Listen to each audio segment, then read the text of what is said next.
like that? This is a man's world. Welcome to the booth with Big Med and Jay Lee on ChicagolandSportsRadio.com. Boom, boom, boom, boom. Yes, sir, yes, sir, yes, sir. Welcome to the booth. It's your boy Big Med. Jay Lee on the right. And we need to get the booth budget up immediately. How my headphones always jacked up. Every week we got something new going on with my set. I know. I told you. I got one ear. I know. And the right ear is faded. Man, I told you what you need to do is go ahead and get that good old Sony $20 one from Walmart. That's pricey. That's pricey. Not when the station providing them for free. In the studio with us, we go way back. This is our boy. Testicles, 1, 2. Yes, and it's on, and it's popping. Hey, let me ask you a question before we even get started. Can't even introduce him. He got a question like that. Okay, Is this go ahead. From FM band radio, or like since y'all internet radio, do y'all have a little bit more freedom of what y'all can Yes, say? you can say whatever you want. Whatever to you say. like to say, man. whatever you like. We have cut the filter off.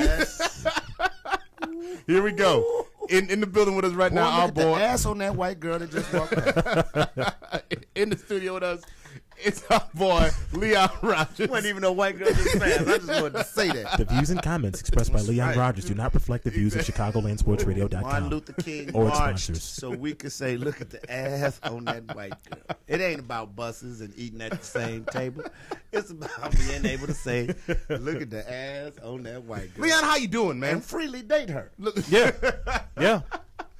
how you doing, man? I'm fair for a square, man, holding it down Monday through Friday, 5 a.m. to now. My man Tony Scope, my big sir. brother in comedy, and the lovely Nina Chantel on The Morning Ride. And, Yes. and then numbers is good. I can't complain. Yeah? We, all right. You know, the ink done dried on the new contract. So Okay. safe for another 3. That's good. That's And fully. if not, they got to pay me. I say that's fully guaranteed. Yes, sir. All right. We under the baseball act. We on the I'll say baseball. that's We how under the- the football act. That's We how the under NBA went under now. We That's under the A-Rod. But they can go under after I leave. Right. It doesn't matter. Don't even matter.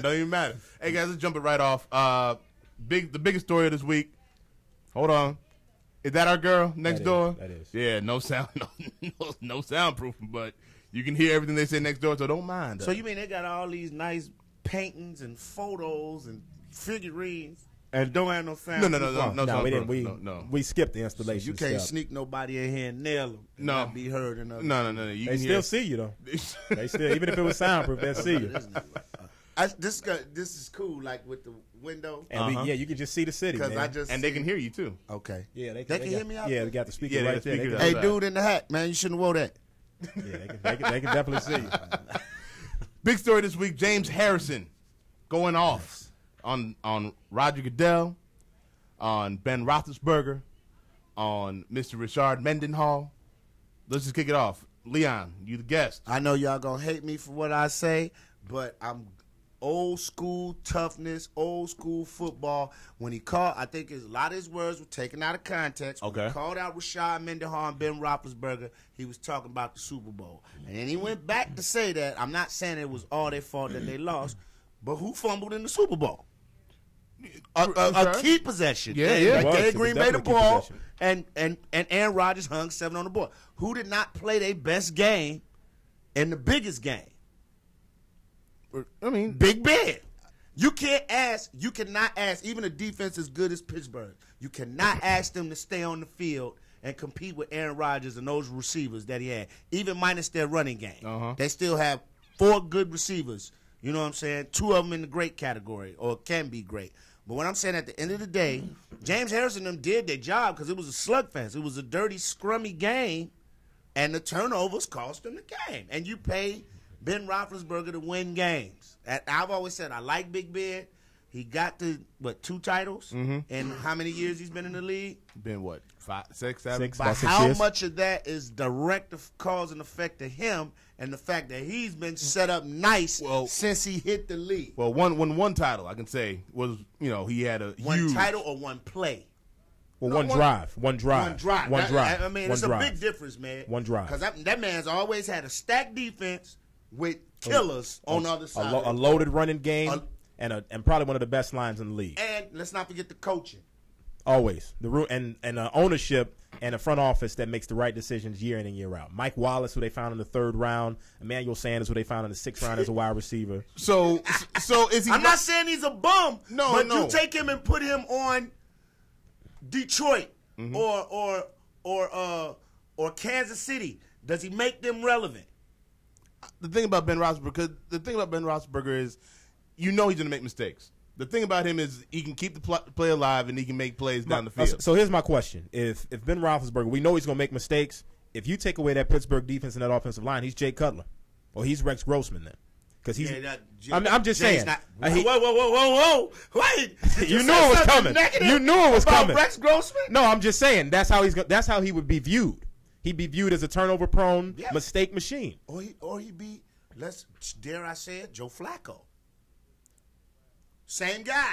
But my thing about Joe Flacco, he's terrified when the game is on the line. Of course. He's terrified when the game is. Big Ben necessarily isn't terrified. What I give Ben credit for, he be on the hose. You can't deny that. Ben on them bitches. He lives it. Man, personally, I didn't have a problem with what James Harrison said. Ben Roethlisberger, as I told you the day it came out, I just think that this shows the lack of respect that his team has in him and that he has around the league. They felt like they can win with Charlie Batch last year. And you saw when he got suspended, nobody came to Ben's defense. And I told you Richard Seymour stole off from last year. Nobody helped him up. Nobody went after Richard. And nobody jacked Richard Seymour up for the rest of the game. So it was like stealing on somebody and hanging for him and waiting for the bus to come. He's not respected in that locker room. So you're saying that everything he said was cool. The only problem I have with what James Harrison said is what he did the next day and saying it was taken out of context and trying to clarify. If that's what you said and that's how you feel, stand by. Well, it might have, because you talked to the guy he was with the guy for 4 days. Yeah. And he goes, there's a lot of things said, and he takes that part and sticks it out there. I can understand how it can be taken out of context, and also I can understand if he's jokingly saying it. But you know what I'm saying? James Harrison has to understand he's going to get exploited in that situation. The same way the league exploited him, because when he hit Muhammad Massaquoi last year, got fined $100,000, and then the next day they're selling the photo on NFL.com. Right. That's the same thing that happened with this writer. He heard what he needed to hear off the record, and he put that out there to sell magazines, to sell controversy. That's why I didn't have a problem about, what he said about Roger Goodell, minus the gay slur, because that's the thing now. You can't speak against them or you're going to get fined or whatever. But what he said about Roger Goodell, man, I totally feel him on that. The frustration, here it is, the same game you pay us to play. We train. We go hard. You clock us coming out of college, how fast we run, how high we jump, how strong we are. How hard we hit. And how hard we hit. And the NFL's greatest hits of all time. And then when we do it, you want to take money out of our pockets because you say you're trying to protect the players. Well, there's many ways you do that without making the game a sissy game. At the end of the day, like he said, when he said he would have leaned over and told Roger Goodell, why don't you go start a flag football league?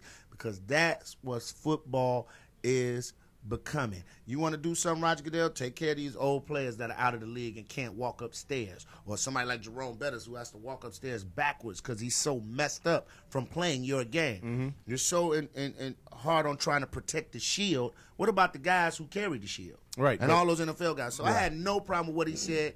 And outside the gay slur, I think we can all agree with that. As far as Ben Roethlisberger and Rashad Mendenhall, I just felt he called them out for the bad game that they had. But do you do that? Here's the question. Leaders do that. I'm just saying. Leaders do it. I'm just saying that. Look at your situation. Let's say you're in the radio. Yes. You're in radio. You are part of a team. Exactly. On a morning show.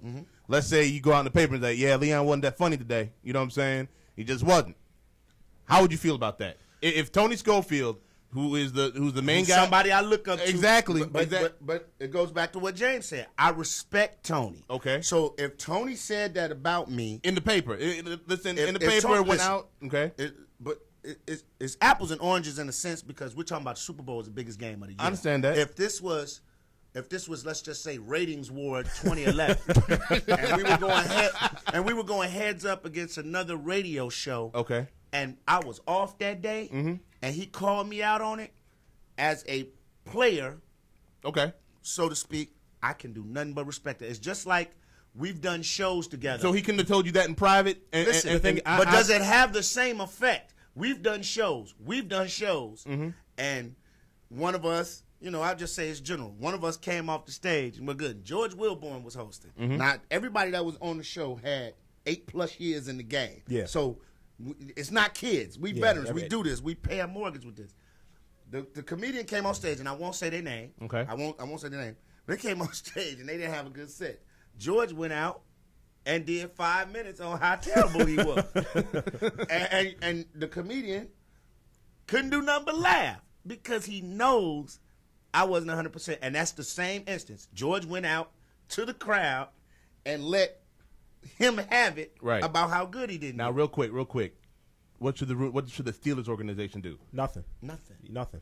Absolutely nothing. I say this is something that the team deals with. Something- You not police even- yourself. no, exactly. I'm saying you the police team. yourself, not management. Fine. The guys in the Fine. I don't even suspension. Nothing. My thing is, What? I feel like this is nothing that James Harrison probably already hasn't said in that locker room. But that's what I'm saying. Police yourselves in the locker room. The leaders of that team, which James Harrison The is gay one of slur. them. Nothing. The gay slur. You know you got to get hit for that. Well, should he be suspended or should he? what happened to No, Gordon just Beckham? fine. What happened to Gordon Beckham from the White Sox? 2 weeks ago, he wrote he wrote like such and such is Yeah, gay yeah, in the yeah, dirt, right. and that got swept under the rug. But Kobe got hit with a $100,000 fine. But let's look at the two people.